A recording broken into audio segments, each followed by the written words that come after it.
11ನೇ ತಾರೀಕಿಗೆ ಲಿಂಗದಹಳ್ಳಿಯ ಹಿರೇಮಠದಲ್ಲಿ ನೀಲಾಂಬೆ ಅವರಿಗೆ ಒಂದು ಗಂಡು ಮಗುವನ್ನ ಪರಮಾತ್ಮ ದಯಪಾಲಿಸಿದ. ಮಗು ಜನಿಸಿದ ಸ್ವಲ್ಪ ಸಮಯದಲ್ಲಿ ಒಬ್ಬ ಯೋಗಿ ಮನೆಯ ಅಂಗಳಕ್ಕೆ ಭಿಕ್ಷೆಯನ್ನು ಬೇಡುವುದಕ್ಕಾಗಿ ಬಂದ. ಈ ಪುರಾಣ ಅಂದ್ರೆ ಹೀಗಿದೆ ಅಲ್ಲ, ಇದು ನಿನ್ನೆಯಿಂದ ಯಾರು ಕೇಳಿರ್ತೀರ ಅವ್ರಿಗೆ ಗೊತ್ತಾಗ್ತದೆ. ಬೇರೆ ಪುರಾಣಗಳಲ್ಲಿ ಮತ್ತೆ ಬೇರೆ ಬೇರೆ ಪವಾಡಗಳು ಬರ್ತಾವ. ಇದನ್ನ ಒಂದು ದಿನಾನೂ ಕೂಡ ತಪ್ಪಿಸ್ಲಾರ್ದಂಗೆ ಬಂದು ಕೇಳ್ಬೇಕಿದು. ಈಗ ಧಾರಾವಾಹಿ ಇರ್ತಾವ ನೋಡ್ರಿ, ನಿಮ್ಮ ಊರಾಗ ಟಿವಿ ಅದಾವ, ಧಾರಾವಾಹಿ ಅಂದ್ರೆ ಗೊತ್ತಾಗ್ತದ. ಏನು ಯಾರು ಹೂನ ಅನ್ನೋರು ನೀವಲ್ಲ ಇವ.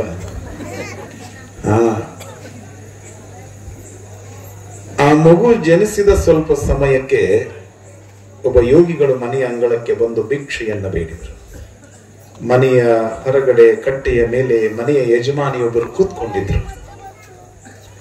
ಆ ಸಾಧು ಸತ್ಪುರುಷರು ಬಂದು ಹೃದಯ ತೆರೆದು ಭಿಕ್ಷೆಯನ್ನ ಬೇಡಿದರು.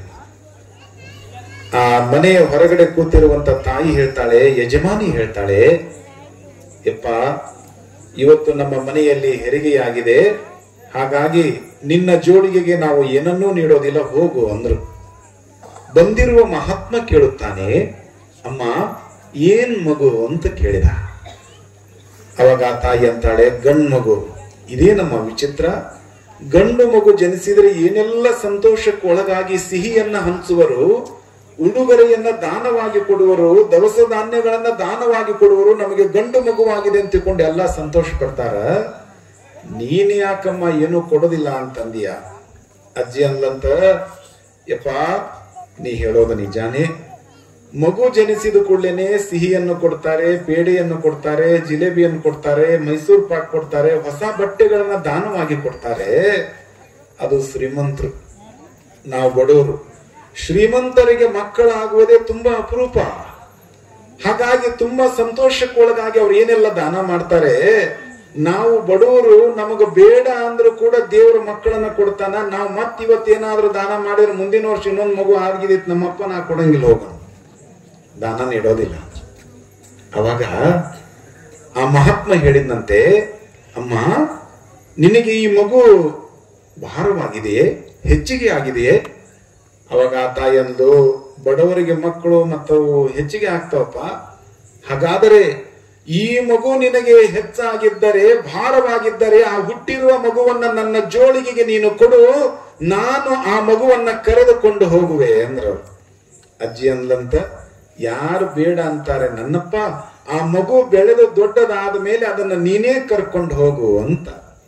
ಕನಸಿನೊಳಗೆ ಬಂದು ಹೂವ ಕೊಟ್ರು. ಮುಂದೆ ಹುಟ್ಟುವಂತ ಮಗು ಅದು ಸಮಾಜಕ್ಕೆ ಕೊಡ್ಬೇಕು ಅಂತ ಕನಸಿನೊಳಗ ಪರಮಾತ್ಮ ಹೇಳಿದ. ತಂಗಿ ದಯವಿಟ್ಟು ಶಾಣೆ ಆಗ್ರಿ, ಎತ್ಕೊಂಡು ಹೋಗ್ರಿ ಮಗುನ.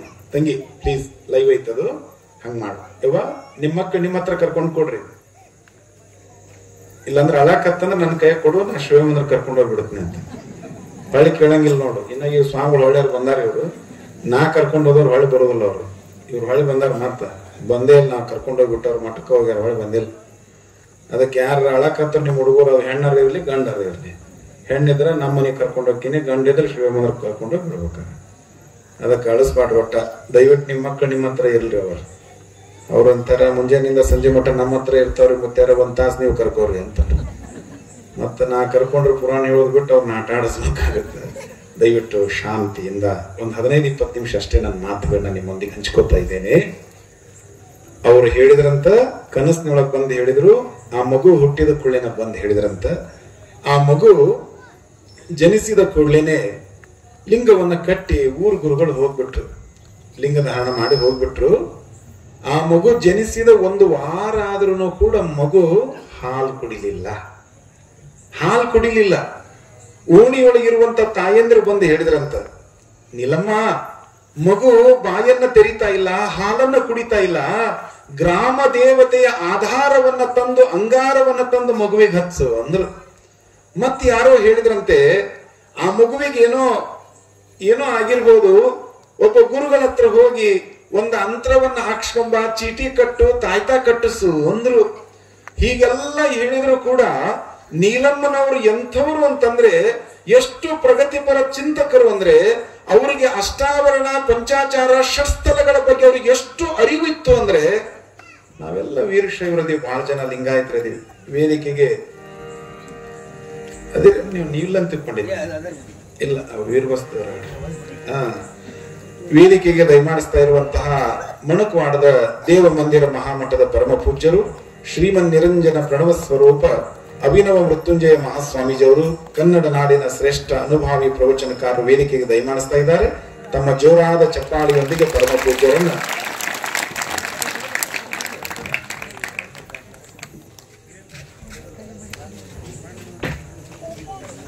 ವೇದಿಕೆಗೆ ಬಂದ್ರಪ್ಪ ಅಂದ್ರೆ ಚಪ್ಪಾಳೆ ತಗ್ಸ್ಬಿಡ್ಬೇಕು. ಈಗಲ್ಲ, ಅವ್ರು ಬರುವಾಗ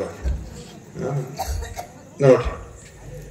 ಇದೀಗ ವೇದಿಕೆಯನ್ನ ಅಲಂಕರಿಸಿ ನಮ್ಮೆಲ್ಲರಿಗೂ ದರ್ಶನ ಆಶೀರ್ವಾದ ಭಾಗ್ಯವನ್ನು ದಯಪಾಲಿಸ್ತಾ ಇರುವಂತಹ ಮಣಕವಾಡದ ಪರಮ ಪೂಜ್ಯರಿಗೂ ಮಸೀಬ್ನಾಳದ ಪರಮ ಪೂಜ್ಯರು ಕಳೆದ 25-26 ವರ್ಷಗಳಿಂದಲೂ ನನಗೆ ಪರಿಚಯ, ತುಂಬಾ ಆತ್ಮೀಯ ಪೂಜ್ಯರು.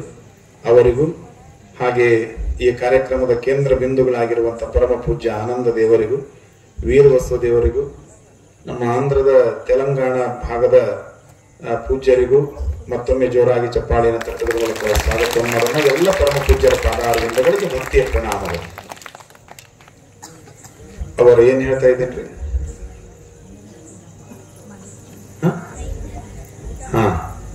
ನೋಡ್ರಿ, ನಾವೆಲ್ಲರೂ ವೀರಶೈವರಿದ್ದೀವಿ, ಲಿಂಗಾಯತರಿದ್ದೀವಿ. ನಮಗೆ ಅಷ್ಟಾವರಣ ಪಂಚಾಚಾರ ಷಟ್ಸ್ಥಲಗಳ ಬಗ್ಗೆ ಎಷ್ಟು ಅರಿವಿದೆ, ಜ್ಞಾನವಿದೆ. ನಮ್ಮ ಮನೆಯೊಳಗೆ ಏನೆಲ್ಲ ಇಟ್ಕೊಂಡಿದ್ದೇವೆ ನಾವು.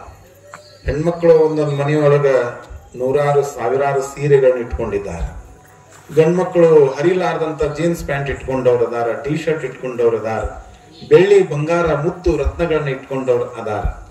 ಆದರೆ ನಮ್ಮ ಮನೆಯೊಳಗೆ ನಿಜವಾಗ್ಲೂ ಕೂಡ ಇರಬೇಕಾದದ್ದು ಏನಪ್ಪಾ ಅಂದ್ರೆ ನಮ್ಮ ಧರ್ಮ ಗ್ರಂಥಗಳಿರ್ಬೇಕು, ನಮ್ಮ ಧರ್ಮದ ಆಚಾರ ವಿಚಾರಗಳಿರ್ಬೇಕು, ನಮ್ಮ ಮನೆಯೊಳಗ ವಿಭೂತಿ ಇರಬೇಕು, ರುದ್ರಾಕ್ಷಿ ಇರಬೇಕು, ನಮ್ಮ ಮನೆಯಲ್ಲಿ ಗುರುಗಳು ದಯಪಾಲಿಸುವಂತ ಪಾದೋದಕ ಪ್ರಸಾದ ಇರಬೇಕು, ನಮ್ಮ ಮನೆಯೊಳಗ ಹಲವಾರು ರೀತಿಯಾಗಿರುವಂತ ಧರ್ಮಕ್ಕೆ ಸಂಬಂಧಪಟ್ಟಿರುವಂತಹ ಗ್ರಂಥಗಳಾಗಲಿ ಬೇರೆ ಬೇರೆ ವಸ್ತುಗಳಾಗಲಿ ನಮ್ಮ ಮನೆಯೊಳಗೆ ಇರಬೇಕು. ವೀರಶೈವರಾದವರಿಗೆ ಅಷ್ಟಾವರಣವೇ ಅಂಗ, ಪಂಚಾಚಾರವೇ ಪ್ರಾಣ, ಷಟ್ ಸ್ಥಲವೇ ಆತ್ಮ ಅಂತ ನಾವೆಲ್ಲರೂ ಕೂಡ ಇವುಗಳನ್ನ ತಿಳ್ಕೋಬೇಕು. ವೀರಶೈವ ಅಂದ್ರೆ ಯಾರು, ಲಿಂಗಾಯತ್ ಅಂದ್ರೆ ಯಾರು? ಯಾರಿಗೆ ಅಷ್ಟಾವರಣದ ಬಗ್ಗೆ, ಪಂಚಾಚಾರಗಳ ಬಗ್ಗೆ, ಷಟ್ಸ್ಥಲದ ಬಗ್ಗೆ ಜ್ಞಾನ ಇದೆಯೋ ಸ್ವಲ್ಪ ಆದ್ರೂ, ಅಂದ್ರೆ ಅಷ್ಟಾವರಣ ಅಂದ್ರೆ ಎಷ್ಟು, ಪಂಚಾಚಾರಗಳು ಎಷ್ಟು, ಷಟ್ಸ್ಥಲಗಳು ಎಷ್ಟು, ಇವನ್ನ ಸಾಮಾನ್ಯ ಜ್ಞಾನ ಅಂತಾರ. ಯಾಕಂದ್ರೆ 3 ಜ್ಞಾನ ಇರ್ಬೇಕಂತಾರ. ಒಂದು ಕಾಮನ್ ಸೆನ್ಸ್, ಇನ್ನೊಂದು ಡಿವೈನ್ ಸೆನ್ಸ್, ಇನ್ನೊಂದು 3ನೇದು ಟೈಮ್ ಸೆನ್ಸ್. ಕಾಮನ್ ಸೆನ್ಸ್ ಅಂದ್ರೆ ಸಾಮಾನ್ಯ ಪ್ರಜ್ಞೆ, ಡಿವೈನ್ ಸೆನ್ಸ್ ಅಂದ್ರೆ ದೈವಿ ಪ್ರಜ್ಞೆ, ಟೈಮ್ ಸೆನ್ಸ್ ಅಂದ್ರೆ ಸಮಯ ಪ್ರಜ್ಞೆ. ಈ 3 ಸೆನ್ಸ್ ಯಾರಿಗಿರೋದಿಲ್ವೋ ಅವರನ್ನ ನಾನ್ ಸೆನ್ಸ್ ಅಂತ ಕರೀತಾರಂತೆ. ಹಾಗಾಗಿ ನಮಗೇನಿರ್ಬೇಕಪ್ಪ ಅಂದ್ರೆ ನಾವು ವೀರಶೈವರು ಅಂದ ಬಳಿಕ ಅಷ್ಟಾವರಣಗಳು ಅಂದ್ರೆ ಏನು ಅಂತ ತಿಳ್ಕೋಬೇಕು ನಾವು. ಅಷ್ಟಾವರಣಗಳಂದ್ರೆ 8 ಇರ್ತಾವು. ಗುರು, ಲಿಂಗ, ಜಂಗಮ, ವಿಭೂತಿ, ರುದ್ರಾಕ್ಷಿ, ಮಂತ್ರ, ಪಾದೋದಕ, ಪ್ರಸಾದ. ಪಂಚಾಚಾರಗಳಂದ್ರೆ 5 ಇರ್ತಾವ. ಲಿಂಗಾಚಾರ, ಶಿವಾಚಾರ, ಸದಾಚಾರ, ಗಣಾಚಾರ, ಭೃತ್ಯಾಚಾರ ಅಂತ 5 ಆಚಾರಗಳು. ಇನ್ನು ಷಟ್ಸ್ಥಲಗಳಂದ್ರ ಭಕ್ತ, ಮಹೇಶ, ಪ್ರಸಾದಿ, ಪ್ರಾಣಲಿಂಗಿ, ಶರಣ, ಐಕ್ಯ ಅಂತ 6 ಸ್ಥಳಗಳು. ಇವು ಎಲ್ಲವನ್ನೂ ಕೂಡ ನಾವು ತಿಳ್ಕೊಂಡ್ರೆ ಸಾಕು. ಸಾಮಾನ್ಯವಾಗಿ ಇಷ್ಟ ಆದ್ರೂ ನಮಗೆ ತಿಳುವಳಿಕೆ ಇರಬೇಕು, ಜ್ಞಾನ ಇರಬೇಕು. ನಾವು ಅಂದಾಗ ನಾವು ವೀರಶೈವರು ಆಗ್ಲಿಕ್ಕೆ ಬರ್ತದೆ. ನೀಲಂನವರಿಗೆ ಬಂದು ಹೇಳಿದ್ರು, ಚೀಟಿ ಕಟ್ಟಿಸ್ರಿ, ಗ್ರಾಮ ದೇವತೆ ಅಂಗಾರ ಹಚ್ಚ್ರಿ, ಮಗು ಬಾಯಿ ತೆರೀತದೆ, ಹಾಲು ಕುಡಿತದೆ ಅಂದ್ರು.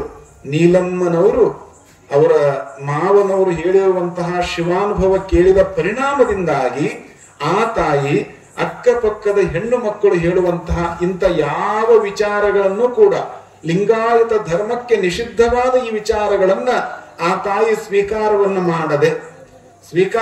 ಮಾಡದೆ ಆ ಮಗುವಿಗೆ 2 ಸಾರಿ ಎರೆದಳಂತೆ. 2 ಸಾರಿ ವಿಶೇಷವಾಗಿ ಸ್ನಾನವನ್ನ ಮಾಡಿಸಿ ಆ ಮಗುವಿನ ಮೈತುಂಬ ಎಲ್ಲ ಭಕ್ತಿಯಿಂದ ಬಸವ ಬಸವ ಬಸವ ಬಸವ ಅಂತ ವಿಭೂತಿ ಧಾರಣ ಮಾಡಲಿ. ಮೈತುಂಬ ಮಗುವಿಗೆ ವಿಭೂತಿಯನ್ನ ಧಾರಣ ಮಾಡಿದ ಬಳಿಕ ಆ ಮಗು ಬಾಯನ್ನ ತೆರಿತು ತಾಯಿ ತನ್ನ ಮೊಲೆಯ ತೊಟ್ಟನ್ನ ಮಗುವಿನ ಬಾಯಿಯೊಳಗೆ ಇಡಬೇಕಾದ್ರೆ ಹಾಲನ್ನ ಕುಡಿ ನನ್ನಪ್ಪ ಹಾಲಯ್ಯ ಅಂತ ಪ್ರೇಮದಿಂದ ಹೇಳಿದಾಗ ಆ ಮಗು ಬಾಯಿ ತೆಗೆದು ಹಾಲು ಕುಡಿಯೋದಕ್ಕೆ ಪ್ರಾರಂಭ ಮಾಡ್ತು.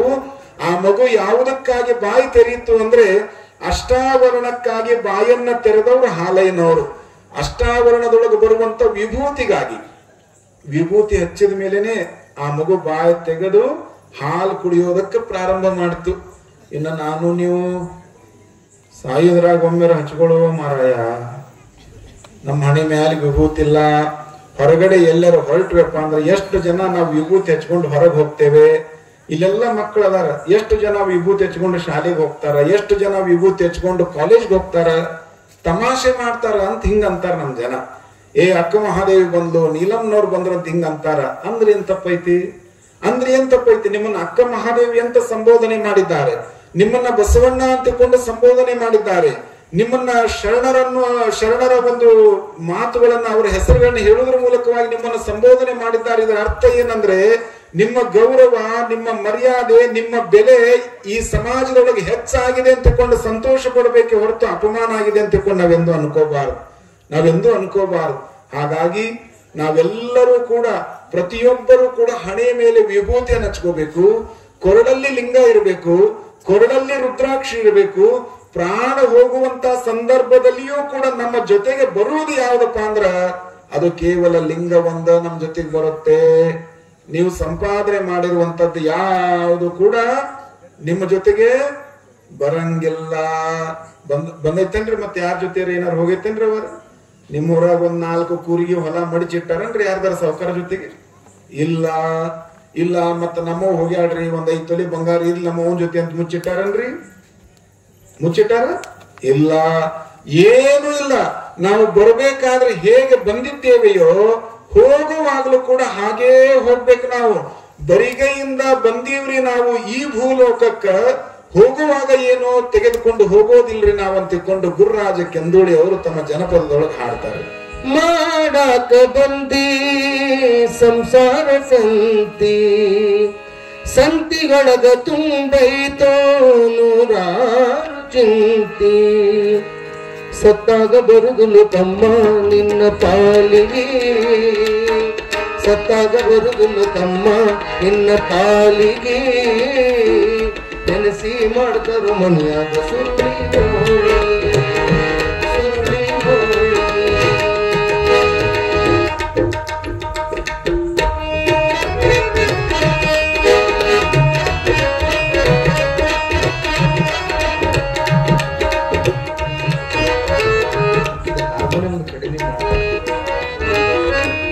ಮಾಡಾಕ ಬಂದಿ ಸಂಸಾರ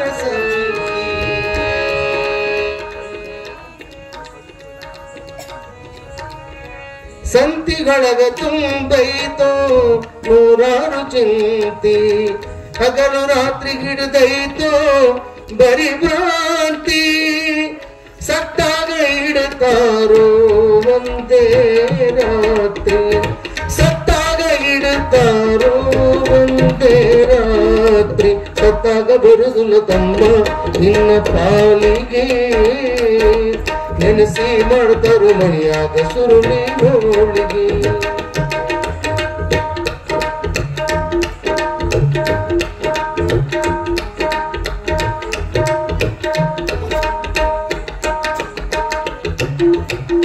ಸೌಕಾರ ಗೌಡ ಅಂತರ ಜಾಸ್ತಿ, ಸೌಕಾರ ಗೌಡ ಅಂತರ ಜಾಸ್ತಿ, 4 ಮಂದಿ ನಿನಗ ಇರ್ತಾರ ದೋಸ್ತಿ, ಸತ್ತಾಗ ಬರುದಿಲ್ಲೋ ನೋಡಾಕ ಮೋತಿ, ಸತ್ತಾಗ ಬರುದಿಲ್ಲೋ ನೋಡಾಕ ಮೋತಿ, ಹೆಂಡತಿ ಅಳತಾಳು ಮೂರೇ ರಾತ್ರಿ, ಹೆಂಡತಿ ಅಳತಾಳು ಮೂರೇ ರಾತ್ರಿ, ಸತ್ತಾಗ ಬರುದಿಲ್ಲ ತಮ್ಮ ನಿನ್ನ ಪಾಲಿಗೆ, ನೆನೆಸಿ ಮಾಡ್ತಾರೋ ಮನೆಯಾಗ ಸುರುಳಿ ಹೋಳಿಗೆ.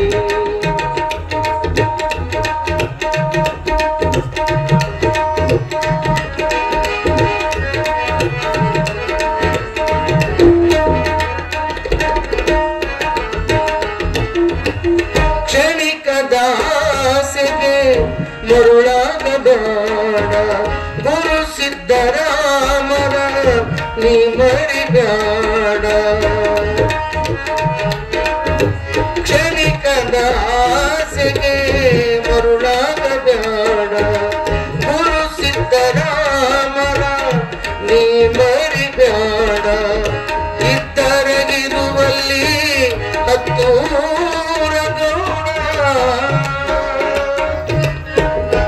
ಇದ್ದರಗಿರುವಲ್ಲಿ ಹತ್ತೂರ ಗೌಡ ಸಾಯುತ್ತನ ಕುಟ್ಟಬ್ಯಾಡೋ ನವಣಿ ತೌಡ ಸಾಯುತ್ತನ ಕುಟ್ಟಬ್ಯಾಡೋ ನವಣಿ ತೌಡ ಸತ್ತಾಗ ಬರುದಿಲ್ಲ ತಮ್ಮ ಇನ್ನ ಪಾಲಿಗೆ ನೆನೆಸಿ ಮಾಡ್ತಾರೋ ಮನೆಯಾಗ ಸುರುಳಿ ಹೋಳಿಗೆ ಸತ್ತಾಗ ಬರುದಿಲ್ಲ ತಮ್ಮ ನಿನ್ನ ಪಾಲಿಗೆ ನೆನೆಸಿ ಮಾಡ್ತಾರೋ ಮನೆಯಾಗ ಸುರುಳಿ ಹೋಳಿಗೆ ಸುರುಳಿ ಹೋಳಿಗೆ ಸುರುಳಿ ಹೋಳಿಗೆ.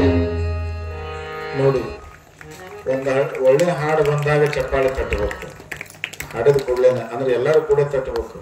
ಇದು ನಿಂತ ಮೇಲೆ ಮಳೆ ನಿಂತ ಮೇಲೆ ತಟ್ ಅಂತ ಹನಿ ಬೀಳ್ತಾವಲ್ಲ, ಹಂಗೆ ಮಾಡ್ದ. ಒಂದೊಳ್ಳೆ ಹಾಡು ಬಂದಾಗ, ಒಂದೊಳ್ಳೆ ಮಾತು ಬಂದಾಗ, ಮಹಾತ್ಮರು ಬಂದಾಗ ಭಕ್ತಿಯಿಂದ ಸ್ವಾಗತ ಮಾಡಿದ್ವಿ. ಇವನ್ನೆಲ್ಲ ನೀವೆಲ್ಲ ಕಲ್ತೀರಿ, ಸುಮ್ಮನೆ ನೆನಪು ಮಾಡಿದೆ ಅಷ್ಟೇ. ನೀವು ನೋಡಿ, ಆ ಮಗುವಿಗೆ ಆ ತಾಯಿ ವಿಭೂತಿ ಧಾರಣ ಮಾಡಿದ್ದು, ಆ ಮಗುವಿಗೆ ವಿಶೇಷವಾದ ಸಂಸ್ಕಾರವನ್ನ ನೀಲಾಂಬೆಯವರು ದಯಪಾಲಿಸಿದರು. ಆ ಮಗುವನ್ನ ಕರ್ಕೊಂಡು ಜೋಯಿಸರ ಹರಳಹಳ್ಳಿಗೆ ತಾಯಿ ನೀಲಮ್ಮನವರು ಬಂದಿದ್ದಾರೆ. ಆ ಮಗುವಿಗೆ ಪ್ರೀತಿಯಿಂದ ಕರೆದಿರುವಂತ ಹೆಸರು ಹಾಲಯ್ಯ ಅಂತ, ಇಟ್ಟ ಹೆಸರು ಸದಾಶಿವ ಅಂತ. ಅಂತಹ ಮಗುವನ್ನ ಕರೆದುಕೊಂಡು ತಾಯಿ ಜೋಯಿಸರ ಹರಳಹಳ್ಳಿಗೆ ಬಂದಿದ್ದಾರೆ. ಆ ಮಗುವಿಗೆ ಅಜ್ಜ 5-6 ವರ್ಷಗಳು ತುಂಬಿರುವಾಗ ಒಂದು ಒಳ್ಳೆಯ ಮುಹೂರ್ತವನ್ನು ನೋಡಿ, ಆ ಮಠದಲ್ಲಿಯೇ ಶಾಲೆ ಇರೋದ್ರಿಂದ ಶಾಲೆಗೆ ಅಜ್ಜ ಆ ಮಗುವನ್ನ ಸೇರಿಸಿಕೊಂಡ. ಆ ಮಗುವಿಗೆ 8-9 ವರ್ಷ ತುಂಬಿರುವಾಗ ಅಯ್ಯಾಚಾರ ಆತು. ಮನೆಯೊಳಗೆ ಎಷ್ಟು ಬಡತನ ಇತ್ತು ಹಾಲಯ್ಯನವರ ಮನೆಯಲ್ಲಿ, ಹಾನಗಲ್ಲ ಕುಮಾರ ಶಿವಗಳವರ ಪೂರ್ವಾಶ್ರಮದ ಮನೆಯಲ್ಲಿ ಎಷ್ಟು ಬಡತನ ಇತ್ತಂದ್ರೆ 13 ಜನ ಇದ್ರಂತವ್ರ ಮನೆಯೊಳಗೆ. ಜೋಳಿಗೆಯನ್ನ ತೆಗೆದುಕೊಂಡು ಹೋಗಿ ಭಿಕ್ಷಾ ಬೇಡ್ಕೊಂಡು ಬರೋವರೆಗೂ ಅವ್ರ ಮನೆಯಾಗ ಪ್ರಸಾದ ಇರಲಿಲ್ಲ. ಬಹುತೇಕ ಜಂಗಮರ ಮನೆಗಳೆಲ್ಲ ಹಾಗೇ ಇದ್ದು, ಸ್ವಾಮಿಗಳ ಮನೆಯೆಲ್ಲ ಹಾಗೇ ಇದ್ದು. ಈಗೆಲ್ಲ ಒಂದ್ ಸ್ವಲ್ಪ ಇದ್ದರೊಳಗನ ಸುಧಾರಣೆ ಆಗಿದ್ದಾವೆ. ಅಂತ ಹಾಲಯ್ಯನವರಿಗೆ ಅಜ್ಜ ಸಂಸ್ಕಾರವನ್ನ ಕೊಡಿಸಿದ, ಅಯ್ಯಾಚಾರವನ್ನ ಕೊಡಿಸಿದ. ಹಾಲಯ್ಯನವರು 8-9 ವರ್ಷ ತುಂಬಿರುವಾಗ ಅವರ ತಂದೆ ಬಸವಯ್ಯನವರು ಅನಾರೋಗ್ಯದ ಕಾರಣದಿಂದಾಗಿ ಅವರು ಲಿಂಗೈಕ್ಯರಾದರು. ತಂದೆಯನ್ನ ಕಳ್ಕೊಂಡ್ರು ಬಾಲ್ಯಾವಸ್ಥೆಯೊಳಗೆ. ತಂದೆಯನ್ನ ಕಳೆದುಕೊಂಡ ಬಳಿಕ ಅಣ್ಣನಾಗಿರುವಂತಹ ಶಿವಸೈನವರು, ಸಹೋದರನಾಗಿರುವಂತಹ ಹಾಲಯ್ಯನವರು ಜೋಳಿಗೆಯನ್ನ ತೆಗೆದುಕೊಂಡು ಊರೊಳಗಡೆ ಭಿಕ್ಷೆಗೆ ಹೋದ್ರೆ ನಿಮ್ಮಂತ ತಾಯಂದ್ರೆಲ್ಲ ಕಣ್ಣೀರು ಸುರಿಸಿದ್ರಂತ. ಎಷ್ಟು ಚಿಕ್ಕ ವಯಸ್ಸಿಗೆ ಮಕ್ಕಳಿಗೆ ಇಷ್ಟು ದೊಡ್ಡ ಜವಾಬ್ದಾರಿಯನ್ನು ತಂದೆ ಬಿಟ್ಟು ಹೋಗ್ಬಿಟ್ಟ. ಆ ಮಕ್ಕಳಿಗೆ ಉಟ್ಕೊಳ್ಳೋದಕ್ಕಾಗಿ ಬಟ್ಟೆಗಳಿರ್ಲಿಲ್ಲ. ಊರಿನ ಶ್ರೀಮಂತ ಹೆಣ್ಣು ಮಕ್ಕಳೆಲ್ಲ ತಮ್ಮ ಮಕ್ಕಳು ಉಟ್ಟು ಬಿಟ್ಟಿರುವಂತ ಬಟ್ಟೆಯನ್ನು ಇವ್ರಿಗೆ ಉಟ್ಕೊಳಕ್ ಕೊಡ್ತಿದ್ರಂತ. ಇವ್ರಿಗೆ ಉಟ್ಕೊಳಕ್ ಕೊಡ್ತಿದ್ರು. ಅವರು ಬಿಟ್ಟಿರುವಂತ ಬಟ್ಟೆಗಳನ್ನ ತೊಟ್ಟುಕೊಂಡು ಬೆಳೆದು ದೊಡ್ಡವರಾಗಕತ್ತಾರ. ಜೋಳವನ್ನ ತಂದ್ರು, ಗೋಧಿಯನ್ನ ತಂದ್ರು. ಭಿಕ್ಷಾ ತರೋದು ಕಡಿಮೆ ಇತ್ತು, ಮನೆಗೆ ಬರುವಂತ ಜನರ ಸಂಖ್ಯೆ ಹೆಚ್ಚಿಗಿತ್ತು. ಒಂದು ಹೊತ್ತು ಊಟ ಮಾಡಿದ್ರೆ 2 ಹೊತ್ತು ಉಪವಾಸ ಇರಬೇಕು. ಒಂದು ದಿನ ತಾಯಿ ಕೈಯೊಳಗ ಒಂದು ಕಟುಗು ರೊಟ್ಟಿ ಹಿಡ್ಕೊಂಡು, ಇಲ್ಲೆಲ್ಲ ತಂದಿರಲ್ಲ ನೀವು, ಬಸವ ಬುತ್ತಿ ತಂದಿರಲ್ಲ, ಕಟುಗು ರೊಟ್ಟಿ ತಂದಿರ್ ನೋಡ್ರಿ, ಕಡಕ್ ರೊಟ್ಟಿ ತಗೊಂಡ್ ಬಂದಿರ್ ನೋಡ್ರಿ. ಇಲ್ಲೆಲ್ಲ ನಮ್ಮ ನಾಗೂರ್ನಿಂದ ತಾಯಿಯಂದ್ರ ಬಂದಿದ್ದಾರೆ. ನಮ್ಮ ಸಂಕನಾಳ್, ನಮ್ಮ ಬೆಂಗಳೂರಿನ ವಿಭೂತಿ ಗುರುಮಠದ ಅಜ್ಜವರು ಊರವರು, ನನಗೆ ಬಹಳ ಬೇಕಾದ ಪೂಜ್ಯರು, ಬಹಳ ಒಳ್ಳೆ ಸ್ವಾಮೀಜಿ ಅವರು. ನನ್ನ ಮನಗುಡಿಯೊಳಗೆ 1-1.5 ತಿಂಗಳ ಪ್ರವಚನ ಮಾಡಿದಾಗ ಅವ್ರ ಮಠದಾಗ ಇದ್ದೆ ನಾನು. ಅವ್ರ ಊರಿಂದ ಬಂದಾರ ಅಂತಕೊಂಡು ಕೇಳಿದ್ಕೊಂಡು ನಂಗೆ ಬಹಳ ಖುಷಿ ಆಯ್ತು. 2 ಗ್ರಾಮದ ಹೆಣ್ಮಕ್ಳು, ಆಮೇಲೆ ಅವ್ರು ಭಜನಾದವ್ರು ಬಂದಾರ. ಶಿವಲೋಕದಿಂದ ಒಬ್ಬ ಸಾಧು ಬಂದ ನೋವ ಅಂತ ಹಾಡಿದ್ರು. ಅವ್ರು ಹಾಡುವಾಗ ನಾವೇನ್ ಕಡಿಮೆ ಇಲ್ಲ, ಹಮ್ ಕಿಸಿ ಸೆ ಕಮ್ ನೈ ಅಂತ ತಿಳ್ಕೊಂಡು ಡೊಳ್ಳು ತಗೊಂಡು ಸಂಕಟಾದವ್ರು ಬಂದ್ರು, ಡೊಳ್ಳು ತಗೊಂಡು ಬಂದ್ರು. ನೀವು ಹಾಡೋದು ನಮ್ಮ ಡೊಳ್ಳಿನೊಳಗ ನಮ್ಮ ಊರಿಗೆ ಹೋಗ್ಬಿಡ್ಬೇಕು ಅದಕ್ಕ ಅಂತ ತಿಳ್ಕೊಂಡು ಅವ್ರು ಜೋರಾಗಿ ಡೊಳ್ಳು ಬಾರಿಸ್ಕೊಂತ ಬಂದ್ರು, ಅವ್ರು ಭಜನೆ ಹಾಡ್ಕೊಂತ ಬಂದ್ರು. ಬಂದವ್ರು ನೋಡಿ ನಾವು ಸುಮ್ಮನೆ ಕುಂತ್ವಿ. ಈಗರ ಒಂದು ಚಪ್ಪಾಳಿ ಹೊಡೆದವ್ರನ್ನ ಒಂದಿಷ್ಟು ಅಭಿನಂದಿಸ. ಯಾಕಂದ್ರೆ ಇದ್ದು ಊರಾಗಿದ್ದು ಮಂದಿನ ಮನೆ ಬಿಟ್ಟು ಬರ್ಲಾರ್ದಂತ ವ್ಯವಸ್ಥೆಗಳದಾವ. ಮನೆ ಬಿಟ್ಟು ಬಂದು ಇಷ್ಟು ಪುಣ್ಯ ಪರಿಸರದೊಳಗೆ 18-19 ವರ್ಷ ತುಂಬಿರುವಂತ ಒಬ್ಬ ಯುವಕ 27 ಗ್ರಾಮಗಳನ್ನ ಸಂಚರಿಸಿ ಮನೆ ಮನೆಗಳಿಗೆ ಹೋಗಿ ರುದ್ರಾಕ್ಷಿ ಧಾರಣವನ್ನ ಮಾಡಿ ಸದ್ಬೋಧ ತತ್ವವನ್ನು ಅವರಿಗೆ ಬಿತ್ತರಿಸಿ ಅವರ ಬದುಕು ಬಂಗಾರವಾಗಲಿ ಅಂತ ತಿಳ್ಕೊಂಡು ಹೇಳಿ ಹಡದಿರುವ ತಂದೆ ತಾಯಿಗಳನ್ನ, ಒಡಹುಟ್ಟಿದ ಅಣ್ಣ ತಮ್ಮಂದಿರನ್ನ ಬಿಟ್ಟು ಈ ಭಾಗದಲ್ಲಿ ಇರುವಂತ ಸದ್ಭಕ್ತರೆಲ್ಲರೂ ಕೂಡ ಧರ್ಮದ ಕಡೆಗೆ ಮುಖ ಮಾಡಬೇಕು. ಅಣ್ಣ ಬಸವಣ್ಣನವರು ಕಂಡಿರುವಂತ ಕಲ್ಯಾಣ ರಾಜ್ಯವನ್ನ ಕಟ್ಟುವುದರ ಕಡೆ ನಾವು ಹೋಗ್ಬೇಕು, ಕಲ್ಯಾಣದ ಕಡೆ ನಮ್ಮ ಜನ ಬರಬೇಕು ಅನ್ನೋದಕ್ಕಾಗಿ ವಚನ ಸಾಹಿತ್ಯವನ್ನು ಹೊತ್ಕೊಂಡು 18-19 ವರ್ಷದ ಒಬ್ಬ ಯುವಕ ನಿಮ್ಮ ಮನೆಯ ಅಂಗಳಕ್ಕೆ ಬರ್ತಾನಪ್ಪ ಅಂದ್ರೆ ಇದಕ್ಕಿಂತಲೂ ದೊಡ್ಡದಾದ ಸೌಭಾಗ್ಯ ನಮ್ಮ ನಾಡಿನ ಸದ್ಭಕ್ತರು ಮತ್ತೊಂದಿಲ್ಲ. ಮನೆಯ ಅಂಗಳಕ್ಕೆ ಬಂದು ನಿಮ್ಮನ್ನ ಜಾಗೃತ ಮಾಡಕತ್ತಾರ. ನಿಮ್ಮ ಮನೆಯೊಳಗಿರುವಂತ 18-19 ವರ್ಷ ತುಂಬಿರುವಂತ ಹುಡುಗರು ಏನ್ ಮಾಡಕತ್ತಾರೆ? ಅವರು ಇಲ್ಲೊಬ್ಬರ ಕಾಣ್ತಾರ ನೋಡ್ರಿ, ಅದರ ಇಲ್ಲ ಮೊಬೈಲ್ ಕೊಡ್ಸಿರ್ತೀರಿ ಕಿಮ್ಮತ್ತಿಂದ, ಅವ್ರು ಯಾರಿಗೆ ಮೆಸೇಜ್ ಮಾಡ್ತಾರೋ ದೇವ್ರಿಗೆ ಹಾ ಏನೆಲ್ಲ 1 ಲಕ್ಷ 2 ಲಕ್ಷ ರೂಪಾಯಿ ಖರ್ಚು ಮಾಡಿ ಗಾಡಿ ಕೊಡಿಸ್ತೀರಿ. ಆ ಗಾಡಿ ಮೇಲೆ ಅಪ್ಪ ಅವನ್ನ ಕೂಡಿಸ್ಕೊಳಂಗಿಲ್ಲ, ಯಾರನ್ನೋ ಕೂಡಿಸ್ಕೊಂಡು ಗಾರ್ಡನ್ಗೆ ಹೋಗ್ತಾನವ. ನೋಡಿ 18-19 ವರ್ಷದ ಒಬ್ಬ ಯುವಕ ನೀ ಊರಿನ ಅಂಗಳದೊಳಗೆ ಅಂಬೆಗಾಲಿಟ್ಟು ನಿಮ್ಮ ಮುಂದನ ಬೆಳೆದಿರುವಂತ ಹುಡುಗ ಇವತ್ತು ಶಿವಯೋಗ ಮಂದಿರಕ್ಕೆ ಹೋಗಿ ಬಂದ ಮೇಲೆ ಆರಾಮಾಗಿ ಎಲ್ಲೋ ಯಾವುದೋ ಮಟ್ಟದೊಳಗೆ ಆರಾಮಾಗಿರ್ಬೋದಾಗಿತ್ತು. ಆರಾಮಾಗಿರುವುದಕ್ಕಾಗಿ ಹಾನಗಲ್ ಕುಮಾರ್ ಅಜ್ಜವ್ರು ನಮಗೆ ಹೇಳಿಲ್ಲ, ಆರಾಮಾಗಿ ಇದ್ಕೊಂಡು ಹೋದೆಪ್ಪ ಅಂದ್ರೆ ಜೀವನ ಹಾಳಾಗಿ ಹೋಗುತ್ತಪ್ಪ. ಜೀವನವನ್ನ ಸಮಾಜಕ್ಕೋಸ್ಕರ ಊದಿನ ಕಡ್ಡಿ ಹಾಗೆ ಸುಟ್ಕೋಬೇಕು, ದೀಪದ ಹಾಗೆ ಬೆಳಕನ್ನ ಕೊಡ್ಬೇಕಂತ ತಿಳ್ಕೊಂಡು ನಿನಗೆ ಸಂಸ್ಕಾರ ಕೊಟ್ಟಿನಿ ಅಂತ ತಿಳ್ಕೊಂಡು ಹಾನಗಲ್ ಕುಮಾರ್ ಅಜ್ಜ ಪ್ರೇರಣಾ ನೀಡಿದ್ದಕ್ಕ ಪೂಜ್ಯರಾಗಿರುವಂತ ಆನಂದ ದೇವರು ನಿಮ್ಮ ಮನೆ ಅಂಗಳಕ್ಕೆ ಬಂದಾರಲ್ರಿ, ಅವರನ್ನ ನೋಡಿದ್ರೆ ಆನಂದ ಆಗ್ಬೇಕು ನಿಮಗ. ಅವ್ರ ಹೆಸರ ಆನಂದ, ಅವರನ್ನ ನೋಡಿದ್ರೆ ಆನಂದ ಆಗ್ಬೇಕು. ಬಸವನಾಡಿನ ನವರಾತ್ರಿ ಮಹೋತ್ಸವ ಹುಣಸಾರದೊಳಗೆ ನಡೆಯುವಂತ ಈ ಕಾರ್ಯಕ್ರಮ ನೋಡಿದ್ರನ ಆನಂದ ಆಗ್ಬೇಕು. ನಾಡಿನ ಮೂಲೆ ಮೂಲೆಯಿಂದ ಗುರುಗಳು ಇವತ್ತು ಮಸೀಬ್ನಾಳದಿಂದ ಪೂಜ್ಯರು ಬಂದಿದ್ದಾರೆ, ಹುಬ್ಬಳ್ಳಿಯಿಂದ ಬಂದಾರ, ಮಣಕೋಡದ ಅಜ್ಜವ್ರು ಹುಬ್ಬಳ್ಳಿಯಿಂದ. ಇಲ್ಲಿಂದ ಅಲ್ಲಿಗೆ 300 ಕಿಲೋಮೀಟರ್ ದೂರ, 300-350 ಕಿಲೋಮೀಟರ್ ದೂರ. ಅಲ್ಲೇ ಪಕ್ಕದೊಳಗಿದ್ರ ಹೋಗಾಕ ಅವರಿಗೆ ಪುರುಸೊತ್ತಿರೋದಿಲ್ಲ, ಹೋಗ್ಲಿಕ್ಕೆ ಸಾಧ್ಯವಾಗೋದಿಲ್ಲ. ಅಂತಹ ಪೂಜ್ಯರು ನೂರಾರು ಕಾರ್ಯಕ್ರಮದ ಬಾಹುಳ್ಯದ ಮಧ್ಯದಲ್ಲಿಯೂ ಕೂಡ ಇವತ್ತು ನಾವು ಹುಣಸಿಯಾಳ ಗ್ರಾಮಕ್ಕೆ ಬಂದಿದ್ದಾರಪ್ಪ ಅಂದ್ರೆ ಅದು ಆನಂದ ದೇವರ ಮೇಲೆ ಇರುವಂತ ಪ್ರೇಮಕ್ಕಾಗಿ ಬಂದಿದ್ದಾರೆ, ನಮ್ಮನ್ನ ಆಶೀರ್ವಾದವನ್ನ ಮಾಡೋದಕ್ಕಾಗಿ ಅವ್ರು ಬಂದಿದ್ದಾರೆ. ಅವರನ್ನ ನೋಡೋದ ಒಂದು ಆನಂದ. ಮತ್ತ ಒಂದ ದಿನ ಬಂದು ನಾಳೆ ಬಿಡುದಲ್ರಿ, ನೀವು ದಿನ ಬರ್ಬೇಕ್ರಿ ಅವರ ಹೂನ ಅನ್ನೋರು. ಇವತ್ ಬರ್ಬೇಕಾದ್ರನ್ನ ಮನೆಯಾಗಿದ್ದು ಎಲ್ಲ ಬಿಟ್ಟು ಬರ್ಬೇಕಾದ್ರ ನಮ್ದು ನಿಮಗೇನ್ ಗೊತ್ತಾಗತ್ರಿ? ಮತ್ ನಾವು ಬಿಟ್ಟು ಬಂದಿವ, ನಾವೇನು ಸನ್ಯಾಸಿಗಳಲ್ಲ ಅವ್ರಂಗ. ನಾ ಬಿಟ್ಟು ಬಂದೀನಿ, ನಮ್ ಗವಾಯಿಗಳು ಪಾಪ ಅವರು ಮೊನ್ನೆ ಹೊಸ ಊರಿಗೆ ಒಂದು ಶಿಫ್ಟ್ ಆಗ್ಯಾರ, ಅಲ್ಲಿ ಬಿಟ್ಟು ಬಂದಾರ ಅವ್ರ ಮನೆಯವರು. ನೀನು ಇಲ್ಲ, ಅವ್ರ ಫೋನ್ಯಾಗ ಸಂಪರ್ಕದಾಗ ಸಣ್ಣ ಹುಡುಗದ ಹಾ ಬಿಟ್ಟು ಬರ್ಲೇಬೇಕು. ಧರ್ಮಕ್ಕೋಸ್ಕರ, ನಾಡನ್ನ ಕಟ್ಟುವುದಕ್ಕೋಸ್ಕರ, ಸಂಸ್ಕೃತಿಗೋಸ್ಕರ, ಸಂಸ್ಕಾರಕ್ಕೋಸ್ಕರ, ಭಗವಂತನನ್ನ ಕಾಣುವುದಕ್ಕೋಸ್ಕರ ಒಂದಿಷ್ಟು ಮನೆಯನ್ನು ಬಿಟ್ಟು ಬರಲೇಬೇಕು, ಸಂಸಾರದ ಮೋಹವನ್ನು ಬಿಟ್ಟು ಬರಲೇಬೇಕು. ಅವತ್ತು ಹಾನಗಲ್ ಕುಮಾರ ಮಹಾಶ್ರೀಗಳವರು ಜೋಯಿಸರ ಹರಳಹಳ್ಳಿಯನ್ನು ಬಿಡದೆ ಹೋಗಿದ್ದಾರೆ, ಹಾನಗಲ್ಲ ವಿರಕ್ತ ಮಠವನ್ನು ಬಿಡದೆ ಹೋಗಿದ್ದಾರೆ. ಇದು ನನ್ನ ಮಠ, ಇದು ನನ್ನ ಊರು, ಇದು ನಮ್ಮಪ್ಪ ನಮ್ಮವ್ವ ಅನ್ನುವಂತ ವ್ಯಾಮೋಹಕ್ಕೆ ಒಳಗಾಗಿ ಹಾನಗಲ್ಲದವರು ಏನಾದ್ರೂ ಅಲ್ಲೇ ಉಳ್ಕೊಂಡಿದ್ದರೆ ಇವತ್ತು ಶಿವಯೋಗ ಮಂದಿರ ನಿರ್ಮಾಣ ಆಗ್ತಿರ್ಲಿಲ್ಲ, ವೀರಶೈವ ಮಹಾಸಭೆ ನಿರ್ಮಾಣ ಆಗ್ತಿರ್ಲಿಲ್ಲ, ಇಷ್ಟೆಲ್ಲ ಮಹಾಪೂಜ್ಯರನ್ನ ನೋಡೋದಕ್ಕೆ ನಮ್ಮಿಂದ ಆಗ್ತಿರ್ಲಿಲ್ಲ.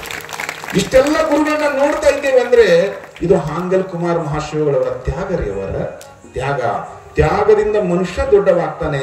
ಅವ್ರ ಮನೆಯೊಳಗೆ ನಾ ಹೇಳ್ತಾ ಇದ್ಮೇಲೆ ಎಷ್ಟು ಬಡ್ತಾನೆ ಇತ್ತು ಅಂದ್ರೆ, ನೋಡಿ ಸಮಯ ಬಹಳ ಕಡಿಮೆ ಇತ್ತು ನನಗೆ. ಇದು ಹೆಂಗೈತಪ್ಪ ಅಂದ್ರೆ ನಮ್ದು 2020 ಮ್ಯಾಚ್ ನೋಡೋದು ಸೂಪರ್ ಓವರ್ ಆಡ್ಬೇಕಾಗೈತಿ ಅಂದ್ರೆ 6 ಬಾಲಿಗೆ 6 ಸಿಕ್ಸ್ ಹೊಡಿಬೇಕು, ಇಲ್ಲ 6 ಬಾಲಿಗೆ 6 ವಿಕೆಟ್ ತಗೋಬೇಕು, ಎರಡರಾಗ ಒಂದು ಅವಕಾಶ. ನೋಡಿ ಹಾಲಯ್ಯನವರು, ನೀಲಮ್ಮನವರು ಒಂದ್ ಕಡೆ ಕೂತಿದ್ದಾರೆ, ಹಾಲಯ್ಯನವರು ಒಂದ್ ಕಡೆ ಕೂತಿದ್ದಾರೆ. ಕಟಕ್ ರೊಟ್ಟಿ ಇಲ್ಲಿ ತಂದಿರಲ್ಲ, ಎಷ್ಟ್ ಚಂದ ಒಂದಿರ, ಎಷ್ಟ್ ಚಂದ ಮಾಡ್ಕೊಂಡ್ ಬಂದಾರ. ಯಪ್ಪ ರೊಟ್ಟಿ ತಂದಾರ ನೋಡ್ರಿ, ಎಲ್ಲಾರು ನೋಡ್ರಿ, ಅವ್ರು ನೋಡಿ ಆನಂದ ಪಡ್ಬೇಕು ಎಷ್ಟು ಭಕ್ತಿಯಿಂದ. ಈಗ ಬರುವಾಗ ಒಬ್ಬ ತಾಯಿ ಹೇಳಿದ್ಲು ನನಗ್, ಮುಗಿಸ್ತೀನಪ್ಪ ಸೌಂಡ್ ತೆಗಿಬೇಡ ನೀನು, ಅಲ್ಲಿ ಕಣ್ಣು ನೋಡ್ಕೊಂಡು ಹಿಂಗ್ ಮಾಡ್ತಾನೆ. ಇಲ್ಲಿ ಹಿಂದಿಬ್ರು ಸ್ವಾಮಿಗಳು ಬಿಟ್ಬಿಟ್ರ, ಹಿಂಗೆ ಮಾಡಿದ್ಕೊಂಡು ನಾನು ಮುಗಿಸ ಮಗನ ಅಂತ.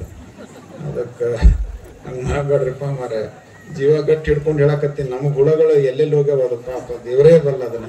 ನನ್ನ ಅವಸ್ಥೆ ನಾಳೆ ಬರುವಾಗ ನೀನ ಒಂದಿಟ್ಟು ಎಣ್ಣೆ ತಗೋರಪ್ಪ, ಅದಕ್ಕೆ ನಾವ ಕಟ್ಟಿ ಕುಂತ್ಬಿಡಿ, ಮತ್ತೆ ಏನು ಮಾಡೋದು. ಅದಕ್ಕೆ ನಾವು ಎಣ್ಣೆ ತಂದು ಕಟ್ಟಪ್ಪ ಅಂದ್ವಿ. ಏನ್ರಿ ನೀವು ಎಣ್ಣೆ ತೊಗೊಂತೀರಿ ಅಂದ್ರು. ನಮ್ಮ ಇದು ಅಂತ ಅದು ಭಾಳ ಚಲೋ ಆತ್ರಿ, ನಮ್ದು ನಿಮ್ದು ಕಂಪ್ನಿ ಒಂದ ಅಲ್ಲೇ ಬರ್ತೀವಿ ಆಡ್ರಿ ಸಿದ್ಧಾರೂಢ ಮಠದಾಗ ಇಬ್ರು ತಗೊಂಡ್ರಾತ್ರಿ ಅಂದ್ರು. ಅಂತವ್ರು ಅಲ್ಪ ಮಾರಾಯ. ನೋಡ್ರಿ ಕಟಕ್ ರೊಟ್ಟಿ ತಂದಿರಲ್ಲ, ಒಂದು ಹೊತ್ತು ಊಟ ಮಾಡಿದ್ರೆ 2 ಹೊತ್ತು ಉಪವಾಸ ಇರ್ಬೇಕಾಗಿತ್ತು ಅವರು. ಕೈಯಾಗ ಒಂದು ಕಟಕ್ ರೊಟ್ಟಿ ಇಟ್ಕೊಂಡ್ರಂತ ನೀಲಮ್ನವರು. ಮಗನ ಕೈಯಾಗ ಒಂದು ಕಟಕ್ ರೊಟ್ಟಿ ಕೊಟ್ಟಾರ. ಅದ್ರೊಳಗ ಹಾಕಾಕ ಉಳ್ಳಾಗಡ್ಡಿ ಇಲ್ಲ, ಬೆಳ್ಳುಳ್ಳಿ ಇಲ್ಲ, ಟಮಾಟೆ ಹಣ್ಣಿಲ್ಲ. ಕಟಕ್ ರೊಟ್ಟಿಯಾಗ ಒಂದಿಷ್ಟು ಖಾರಪುಡಿ ಹಾಕೊಂಡ್ರಂತ, ಒಣ ಖಾರಪುಡಿ ಹಾಕೊಂಡು ತಾಯಿ ಹಿಂಗ ಕುಂತಾಳ. ಗಂಡನನ್ನ ಕಳೆದುಕೊಂಡ ದುಃಖ ಒಂದು ಕಡೆಗೆ, ಚಿಕ್ಕವರಾಗಿರುವಂತ ಮಕ್ಕಳನ್ನ ಬೆಳೆಸುವ ಜವಾಬ್ದಾರಿ ಒಂದು ಕಡೆಗೆ. ಆ ರೊಟ್ಟಿಯನ್ನ ಹಿಂಗ ಮುರಿದ್ಲಂತ ತಾಯಿ. ಆ ರೊಟ್ಟಿಯನ್ನ ಹಿಂಗ್ ಮುರಿದ ಕೂಡಲಿನ ಆ ರೊಟ್ಟಿ ಒಳಗಿದ್ದ ಖಾರಪುಡಿ ಆ ತಾಯಿ ಕಣ್ಣಾಗ್ ಸಿಡಿತಂತ. ಕಣ್ಣಾಗಿದ್ದ ನೀರು ಆ ಖಾರಪುಡಿ ಒಳಗ್ ಬಿದ್ದು ಅಂತ. ಅವಾಗ ಅದನ್ನ ಮುರ್ಕೊಂಡು ಆ ತಾಯಿ ಹಿಂಗ ಉಣ್ಕೊಂತ ಕಣ್ಣೀರ್ ಸುರ್ಸಾಕತ್ತಾಳ.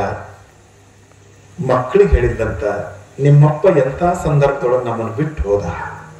ಹಾಲೈನವ್ರು ಹೇಳಿದ್ರಂತ, ಅವ್ವ ಅಪ್ಪ ನಮ್ಮನ್ನು ಬಿಟ್ಟು ಹೋಗ್ಯಾನಂತ ತಿಳ್ಕೊಂಡು ಅಳಬೇಡ. ಈ ಲೋಕಕ್ಕೆ ಬಂದವರು ಎಲ್ಲರೂ ಕೂಡ ಒಂದಿಲ್ಲ ಒಂದು ದಿನ ಈ ಭೂಮಿಯನ್ನ ಬಿಟ್ಟು ನಾವು ಶಿವನನ್ನ ಸೇರ್ಲೇಬೇಕವ್ವ, ಅಳಬೇಡ, ನಿನ್ನ ಕಣ್ಣಾಗ ನೀರು ಬಂದ್ರೆ ನನಗೆ ದುಃಖ ಆಗುತ್ತೆ ಅಂದ ಹುಡುಗ. ಅವರು ಪ್ರಸಾದ ಕುಂತಾಗ, ಹಾಲೈನವ್ರ ಪ್ರಸಾದ ಕುಂತಾಗ ಒಂದ ರೊಟ್ಟಿ ಅವ್ರ ಪಾಲಿಗೆ ಬಂದಿತ್ತು, ಒಂದು ರೊಟ್ಟಿ. ಹೊರಗಡೆ ಒಬ್ಬ ವಯಸ್ಸಾಗಿರುವಂತ ಒಬ್ಬ ಸಾಧು ಬಂದು ಭಿಕ್ಷಾ ಬೇಡಿದಂತ. 3 ದಿನಗಳಿಂದ ಉಪವಾಸ ಇದ್ದರಂತ ಅವರು. 3 ದಿನಗಳಿಂದ ಉಪವಾಸ ಇರುವಂತ ಯಜಮಾನ ಬಂದು, ಯಾರ ಮನೆಯೊಳಗೆ ರೊಟ್ಟಿ ಇರಲಿಲ್ಲ, ಯಾರ ಮನೆಯೊಳಗೆ ಹೊಟ್ಟೆ ತುಂಬ ಊಟ ಮಾಡುವುದಕ್ಕಾಗಿ ಅನ್ನ ಇರಲಿಲ್ಲ, ಅವರ ಮನೆಯ ಅಂಗಳಕ್ಕೆ ಬಂದು ಆ ಸಾಧು ಭಿಕ್ಷೆಯನ್ನ ಬೇಡಿದ. ಹಸಿದ ಒಡಲಿಗೆ ಒಂದು ತುತ್ತು ಅನ್ನವನ್ನು ನೀಡಿರುವ, ಕಳೆದ 3 ದಿನಗಳಿಂದ ಉಪವಾಸ ಇರುವ ಬಡವನು ನಾನವ್ವ. ನಿನ್ನೆಯದಾದರೂ ಸರಿಯೇ, ಮೊನ್ನೆಯದಾದರೂ ಸರಿಯೇ, ಹಳಸಿದರಾದರೂ ಸರಿಯೇ, ಈ ಒಡಲ ಹಸಿವೆಗೆ ಒಂದು ತುತ್ತು ಅನ್ನವನ್ನು ನೀಡಿರವ್ವ. ಒಡಲ ಹಸಿವಿಗೆ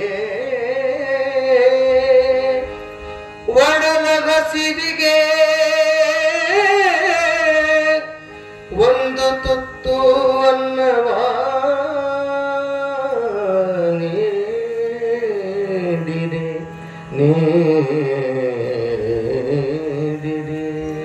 ಈ ಹಸಿವೆ ಅನ್ನುವಂಥದ್ದು ಮನುಷ್ಯನನ್ನ ಎಲ್ಲೆಲ್ಲಿ ಕರ್ಕೊಂಡು ಹೋಗ್ತದ. ಹೊಟ್ಟೆಯಲ್ಲಿ ಹಸಿವು, ಮನದಲ್ಲಿ ಮಮತೆ, 2 ಗುಟ್ಟು ಕೀಲುಗಳಿಹವು ಸೃಷ್ಟಿ ಯಂತ್ರದಲ್ಲಿ. ಕಟ್ಟಿಪವು ಕೋಟೆಗಳ, ಕೀಳಿಪವು ತಾರೆಗಳ, ಸೊಟ್ಟಾಗಿಪವು ನಿನ್ನ ಮಂಕುತಿಮ್ಮ ಅಂತಿಕೊಂಡು ಹೇಳುವ ಹಾಗೆ ಬಡವ ಭಿಕ್ಷೆ ಬೇಡಿದಾಗ ಹಾಲಯ್ಯನವರ ಮನಸ್ಸು ಕರಗಿತ್ತು. ಕರುಣಾಮಯಿಯಾಗಿರುವಂತ 9-10 ವರ್ಷದ ಬಾಲಕ ಹಾಲಯ್ಯನವರು ತಮ್ಮ ಪಾಲಿಗೆ ಇರುವಂತ ಒಂದು ರೊಟ್ಟಿಯನ್ನ ಮರುದಿನ ಮಧ್ಯಾಹ್ನದವರೆಗೂ ಉಪವಾಸ ಇರಬೇಕಾಗಿತ್ತು. ತಮಗೋಸ್ಕರ ಉಳಿಸಿಕೊಳ್ಳಲಿಲ್ಲ. ಹಸಿದವರು ಬಂದು ಕಣ್ಣೀರು ಸುರಿಸಿದಾಗ ಆ ರೊಟ್ಟಿಯನ್ನ ಅವರಿಗೆ ಹಾಕಿಬಿಟ್ರಂತೆ. ತಾಯಿ ನೀಲಮ್ಮ ಕೇಳಿದ್ದು, ಮಗನೇ, ಈ ಊರಲ್ಲಿ ಬೇರೆಯವರ ಮನೆಗಳು ಇರಲಿಲ್ಲವೇ ಅವರಿಗೆ ನೀಡುವುದಕ್ಕಾಗಿ? ನಾಳೆ ಬೆಳಿಗ್ಗೆ ಹೋಗಿ ಭಿಕ್ಷೆಯನ್ನ ಬೇಡಿಕೊಂಡು ಬರೋವರೆಗೂ ಉಪವಾಸ ಇರ್ಬೇಕಲ್ಲ ಮಗನೇ. ನನ್ನ ಪಾಲಿನ ಒಂದು ರೊಟ್ಟಿ ಒಳಗೆ ನಾನು ಅರ್ಧ ಉಂಡಿದ್ದೇನೆ, ಇನ್ನೂ ಅರ್ಧ ಉಳಿದಿದೆ ಮಗನೇ, ಬಾ. ಹಾಲಯ್ಯನವರು ಹೇಳಿದರು, ಅವ್ವ ನಮ್ಮ ಮನೆ ಈ ಊರೊಳಗಿಲ್ಲ ಏನವ್ವ, ನಮ್ಮ ಮನೆಯನ್ನು ಈ ಊರನ್ನ ಬಿಟ್ಟಿದೆಯೇ ತಾಯಿ. ನಾವು ಕೂಡ ಮತ್ತೊಬ್ಬರ ಮನೆಯ ಅಂಗಳಕ್ಕೆ ಭಿಕ್ಷೆಗೆ ಬೇಡುವುದಕ್ಕೆ ಪ್ರತಿನಿತ್ಯ ಹೋದಾಗ ಆ ಮನೆಯವರು ನೀಡುವುದಿಲ್ಲ ಅಂತ ತಿಳ್ಕೊಂಡು ಹೇಳಿದ್ರೆ ನಮ್ಮ ಮನಸ್ಸಿಗೆ ಎಷ್ಟು ನೋವಾಗುತ್ತೆ ತಾಯಿ. ಹಾಗಾಗಿ ಮನೆ ಅಂಗಳಕ್ಕೆ ಬಂದವ್ರನ್ನ ಉಪವಾಸ ಕಳಿಸಬಾರದು. ನಾನು ಉಪವಾಸ ಇರ್ತೀನವ, ನನ್ನ ಮನೆ ಅಂಗಳಕ್ಕೆ ಬಂದವರು ಯಾರು ಉಪವಾಸ ಇರಬಾರದು ಅಂದ್ರ ತಾಯಿ ಅರ್ಧ ರೊಟ್ಟಿಯೊಳಗ ಗಿರ್ಧ ರೊಟ್ಟಿ ಮಗನಿಗೆ ಕೊಟ್ಲಂತ, ಮಗನಿಗೆ ಉಣಿಸಿದ್ಲಂತ. ಪರಮಾತ್ಮ ಮತ್ತೊಬ್ಬರಿಗೆ ಉಣಿಸುವಂತ ಮಗುವನ್ನ ನನಗೆ ಕೊಟ್ಟನಲ್ಲ, ನನ್ನ ಬದುಕು ಬಂಗಾರವಾಯ್ತು ನನ್ನಪ್ಪ ಅಂತ ಮಗುವನ್ನ ಗಟ್ಟಿಯಾಗಿ ಅಪ್ಕೊಂಡ್ಲಂತ ತಾಯಿ. ಮಕ್ಕಳಿಗೆ ಕೊಡುವುದನ್ನ ಕಲಿಸ್ಬೇಕೆ ಹೊರತು ಮತ್ತೊಬ್ಬರ ಕೈಯೊಳಗಿರುವುದನ್ನ ಕಿತ್ಕೊಳ್ಳೋದನ್ನ ಕಳ್ತನ ಮಾಡೋದನ್ನ ಕಲಿಸಬಾರ್ದು. ಹಾಲೈನವ್ರು ಕೊಟ್ರು, ಆ ಬಂದಿರುವಂತ ಮಹಾತ್ಮ ತೆಗೆದುಕೊಂಡು ಹೋಗ್ತಾನೆ. ಮುಂದೆ ಏನ್ ನಡೀತದೆ ಅನ್ನುವಂಥ ಪ್ರಸಂಗವನ್ನು ಮತ್ತೆ ನಾವು ನಾಳೆ ದಿವಸ ಕೇಳೋಣಂತ. ಯಾಕಂದ್ರೆ ಬಹಳ ಕಾರ್ಯಕ್ರಮಗಳು ಈ ವೇದಿಕೆಯಲ್ಲಿ. ಇದು ಏನಾಗತ್ತಪ್ಪ ಅಂದ್ರೆ ಕಾವು ಏರೋದ್ರೊಳಗ ಇದು ತಣ್ಣಗ ಸಂಜೆ ಮುಂದೆ ಮಳೆ ಆಗತ್ರಿ ಅಂತ ಅಂತಿರ್ತಾರೆ, ತಣ್ಣ ಗಾಳಿ ಬಿಟ್ಕೊಂಡು ಹಂಗಾಗತ್ತೆ. ನೀವೊಂದು ಸ್ವಲ್ಪ ಬೇಗ ಬರಕ್ಕೆ ಪ್ರಯತ್ನ ಮಾಡ್ರಿ. ಯಾಕಂದ್ರೆ ನಾನು ತುಂಬಾ ಪ್ರೇಮದಿಂದ ಬಂದೀನಿ. ಆನಂದಿಯವರ ಮೇಲೆ ನಮಗೆ ವಿಶೇಷವಾಗಿರುವಂತ